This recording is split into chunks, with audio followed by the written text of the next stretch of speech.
Hey everyone, it's Scott Jerry from Custom Props, Norfolk Side, all the forms here. It's kind of screwed up my name. Anyway, this is the Field Marshal or War Machine, Paintball, or Blaster Factory Chewie, A New Hope Bowcaster. So Chris got a hold of a correct Horton crossbow, and also, so a lot of people came together behind the scenes to make this a reality and as accurate as possible.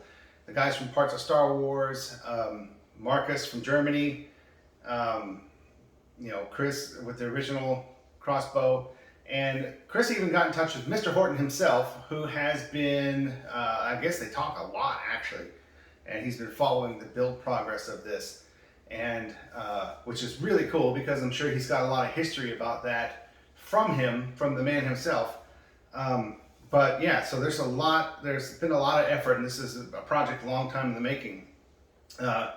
People have been wanting to see one of these for a long time, and it's been kind of one of those grail props for some people where it's kind of difficult to do because the original parts are so rare, at least the crossbow is, and nobody really made a good replica yet so far that wasn't metal. And this is all metal, except for a couple plastic bits like the side plates here, and of course some of the plastic bits that are supposed to be plastic on the scopes and things like that. But yeah, everything else is the real all metal. It's fairly heavy, but not too heavy. It's a bit shorter than an EE3, but more cumbersome, of course, and bulky because of the bow. And yeah, a lot of attention to detail to get this right. I have some really good reference photos of this that show it pretty much in this state of wear, and it wasn't too worn on screen from what I can tell. It looked pretty much black, especially this side. There's just a little bit of wear there and some on the barrel, but overall it's really cool when you get it in hand. Chris came up with this pretty cool, it's not a spring system, but there's a magnet in here that helps the trigger return back. So that's a pretty neat way to tackle that. Now, one of the things that does not come with the kit is the cord. Now, I used the same vintage cord that I use for the Leia blasters and the Rasan Power 5, but if Chris has got a source on some cord, I don't think that's available yet, but he should be having that locked up soon. And in any case, if you use vintage cord, make sure you put some heat shrink on the ends where you cut it, because this stuff gets brittle and will fall apart after a time. You can use real scopes on here if you have them, but yeah, it's pretty cool. So some of the issues I ran into while building this were this barrel block up here. The roll pins are really hard to get in, and pounding them wasn't working, so I tried to press them in with my vise and press, and it just deformed the part. So if you get one of the early ones, you may have to drill those holes out a little bit larger than what they are supposed to be so that the roll pins go in. Otherwise, you may run into the same issues that I did.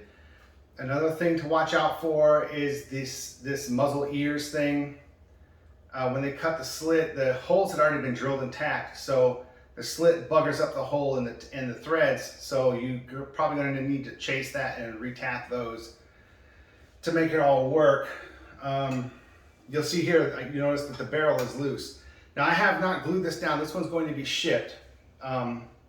So the owner, when he gets it, can put a bit of glue right in there, in the barrel block there, and just glue it in, no problem. And just make sure it's straight, of course. But this is how I'm going to ship it. There's a bolt, for those of you who may need to ship it when it's complete or whatever. There's a bolt right up here in the front, which has easy access with an Allen wrench.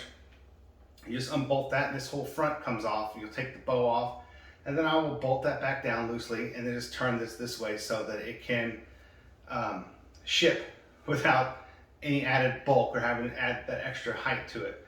And then this can just lay alongside. And the scopes, they're just two thumb nuts on the single point mounts. They just come off, the whole array will come off, and you can put that separately. So anybody worrying about shipping this, should be fairly simple once it's done to put it where you need it to ship.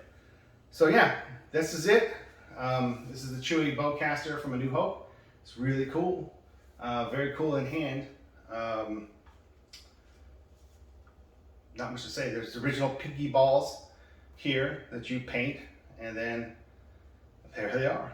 And you can see on the original prop some color pictures that the paint, it wasn't very thick, so you could see some of the pink and color coming through, which is kind of interesting.